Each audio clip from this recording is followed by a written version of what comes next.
Hello students, welcome back to my YouTube channel.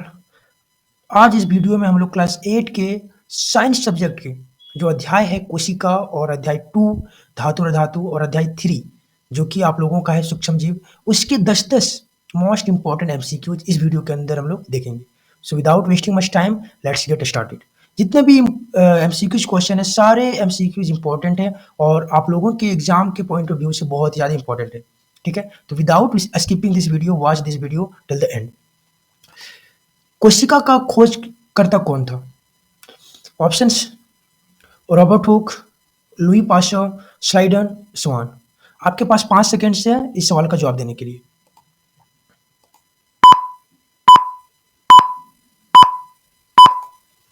इसका सही जवाब होगा ऑप्शन ए, रॉबर्ट हुक।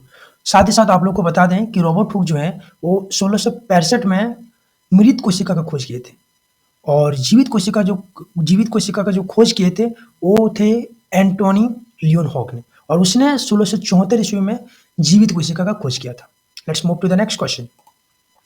पादप कोशिका में कौन सा अंग उपस्थित होता है जो जंतु कोशिका में नहीं होता है? तो ऑप्शन हैं माइटोकॉन्ड्रिया, ऑप्शन बी केंद्रक, ऑप्शन सी कोशिका भित्ति, ऑप्शन डी कोशिका झिल्ली।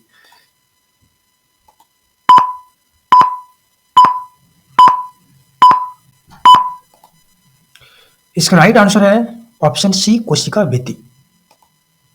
कोशिका का शक्ति गृह किसे कहा जाता है? पहला है लाइसोसोम, दूसरा है माइटोकॉन्ड्रिया, तीसरा है गोल्जी उपकरण और चौथा है राइबोसोम।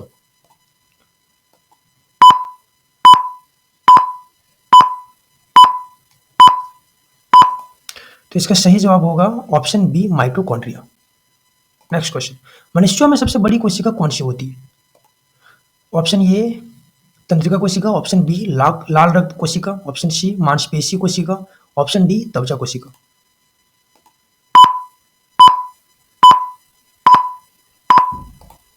इसका राइट आंसर होगा ऑप्शन ए तंत्रिका कोशिका। Next question. कोशिका के अंदर उपस्थित तरल पदार्थ को क्या कहते हैं? ऑप्शन ए कोशिका द्रव्य, option B protoplasm, option C nucleus, option D cytoplasm.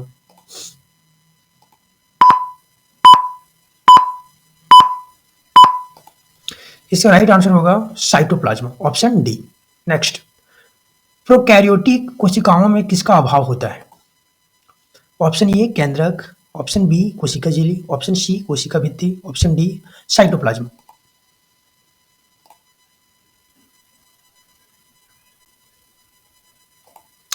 इसका राइट आंसर होगा ऑप्शन ए केंद्रक। नेक्स्ट है। जंतु कोशिका में कौन सा अंग कोशिका के पाचन में सहायक होता है? Option A mitochondria, option B lysosome, option C Golgi उपकरण, ऑप्शन डी राइबोसोम।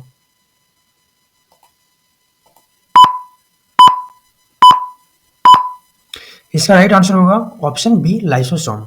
नेक्स्ट। निम्नलिखित में से कौन सी एकल कोशिकीय जीव है? पहला है अमीबा, दूसरा मनुष्य, तीसरा हाइड्रा, चौथा पृथ्वी कीड़ा।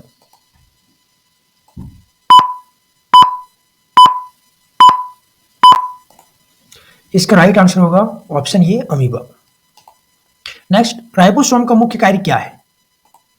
पहला ऑप्शन ऊर्जा उत्पादन, दूसरा प्रोटीन संश्लेषण, तीसरा पाचन, चौथा अनुवांशिक पदार्थ का संरक्षण।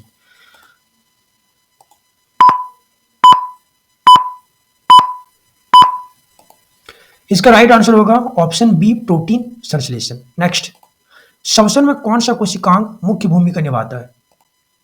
पहला केंद्रक, दूसरा गोल्जी बॉडी, तीसरा माइटोकॉन्ड्रिया, चौथा लाइसोसोम।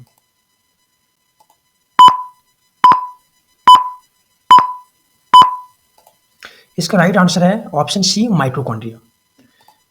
अब हम लोग अध्याय 2 जो कि धातु और धातु है उसके 10 मोस्ट इंपॉर्टेंट एमसीक्यू देखते हैं। ठीक है, तो पहला है धातु किस प्रकार के आयन बनाते हैं? इसका ऑप्शन है धनायन, ऑप्शन बी ऋणायन, ऑप्शन सी दोनों, ऑप्शन डी कोई नहीं। तो आप लोग को पता होगा कि जितने भी धातु हैं मोस्टली 118 तत्व हैं और 118 तत्वों में ज़्यादातर जो पदार्थ हैं वो क्या है? धातु। बहुत ही कम जो है वो अधातु है। तो धातु जो है हमेशा धनायन आवेश रखते हैं क्योंकि वो जो है ना क्या करते हैं, दूसरों को देते हैं। राइट, तो हमेशा वो क्या करते हैं? धनायन आवेश बनाते हैं। तो इसका सही जवाब जो होगा वो होगा ऑप्शन ए धनायन। ठीक है, नेक्स्ट।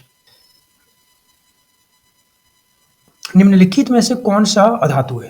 पहला सोना, दूसरा चांदी, तीसरा सल्फर, चौथा तांबा।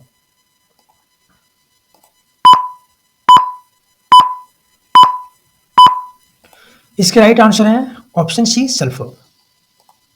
नेक्स्ट, सबसे अधिक विद्युत चालकता किस धातु में होती है? ये बहुत इंटरेस्टिंग और बहुत इंपॉर्टेंट क्वेश्चन है। पहला लोहा, दूसरा तांबा, तीसरा चांदी, चौथा एल्युमिनियम।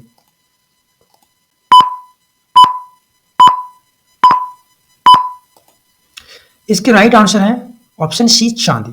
चांदी जो है उसमें बहुत ही अधिक विद्युत चालकता होता है।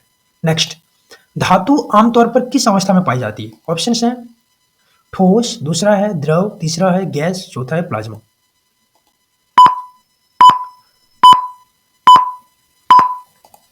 इसके सही आंसर होंगे ऑप्शन ए ठोस। नेक्स्ट, अधातु की क्या विशेषता होती है या फिर अधातु की विशेषता क्या होती है?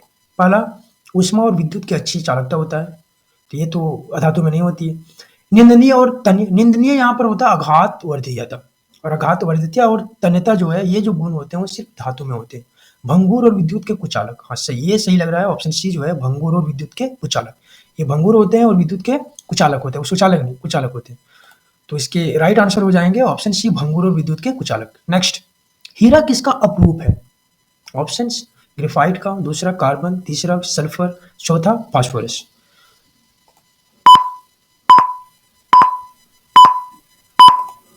इसका राइट आंसर होगा ऑप्शन बी कार्बन का। नेक्स्ट, निम्नलिखित में से कौन सा धातु चुंबकीय गुण रखता है? Option A aluminium, option B सोना, ऑप्शन सी लोहा, ऑप्शन डी तांबा।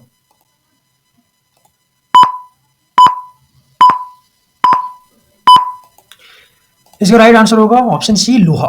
नेक्स्ट, धातुओं में ध्वनि संचारण क्षमता कैसे होती है?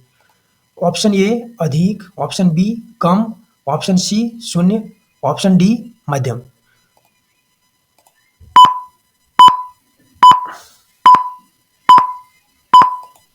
इसका राइट आंसर होगा ऑप्शन ए अधिक। नेक्स्ट, अधातु किस रूप में विद्यमान होती है? ऑप्शन ए केवल ठोस में, ऑप्शन बी केवल द्रव में, ऑप्शन सी ठोस द्रव और गैस में, और ऑप्शन डी केवल गैस में।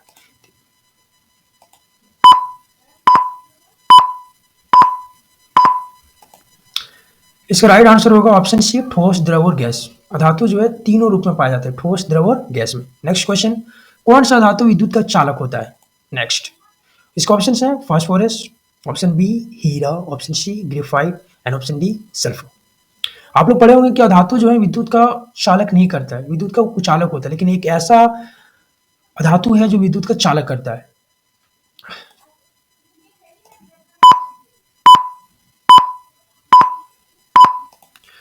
इसका सही आंसर होगा ऑप्शन सी ग्रेफाइट।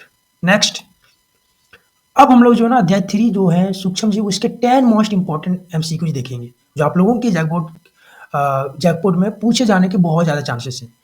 तो चलते हैं, देखते हैं हम लोग। पहला क्वेश्चन, सूक्ष्म जीवों का अध्ययन क्या कहलाता है? पहला वनस्पति विज्ञान, प्राणी विज्ञान, सूक्ष्म जैविकी, और डी जैव प्रौद्योगिकी। ये बहुत इंपॉर्टेंट है और बहुत ही ईजी भी है। तो ये क्या कहलाएंगे? ऑप्शन सी सूक्ष्म जैविक, क्योंकि हम लोग सूक्ष्म जीवों का अध्ययन कर रहे थे। ये क्या होगा? सूक्ष्म जैविक। नेक्स्ट, निम्नलिखित में से कौन सा सूक्ष्म जीव नहीं है? पहला जीवाणु, दूसरा कवक, तीसरा शैवाल, चौथा मच्छर।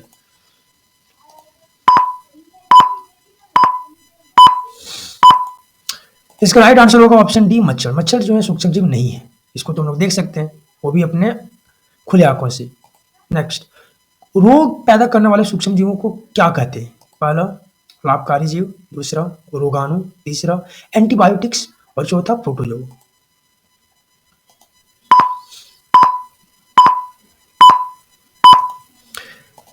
इसका आंसर होगा ऑप्शन बी रोगाणु। नेक्स्ट, पेनिसिलिन एंटीबायोटिक किससे प्राप्त की जाती है? Option A bacteria, option B कवक, option C virus, option D protozoa.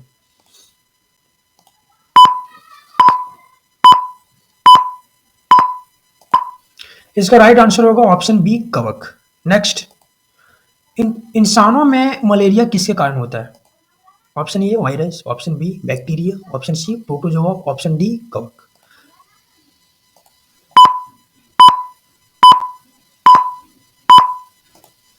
इसके राइट आंसर होंगे ऑप्शन सी प्रोटोजोआ के कारण। नेक्स्ट, वायरस किस प्रकार जीवित और अजीवित दोनों की विशेषताएं रखते हैं? तो पहला, एक वे केवल कोशिका के बाहर जीवित होते हैं। दूसरा, वे केवल शरीर के अंदर विभाजन कर सकते हैं। तीसरा, वे निर्जीव वस्तुओं की तरह होते हैं। और चौथा, वे केवल बैक्टीरिया पर निर्भर होते हैं।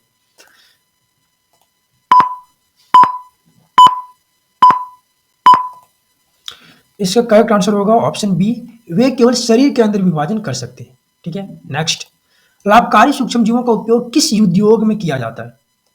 ऑप्शन ए औषधि निर्माण, ऑप्शन बी खाद्य उत्पादन, ऑप्शन सी जैविक खाद्य निर्माण और ऑप्शन डी उपरोक्त सभी।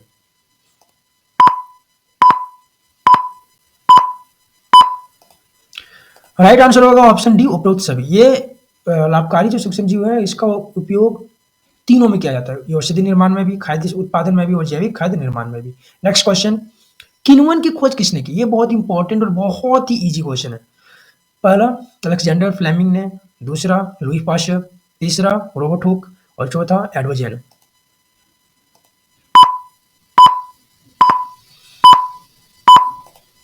राइट आंसर होगा option B Louis Pasteur. Next, nitrogen स्थिरीकरण में कौन सा सूक्ष्मजीव सहायक होता है? पहला लैक्टोबैसिलस, दूसरा राइजोबियम, तीसरा स्टेप्टोकोकस, चौथा एस्परजिलस।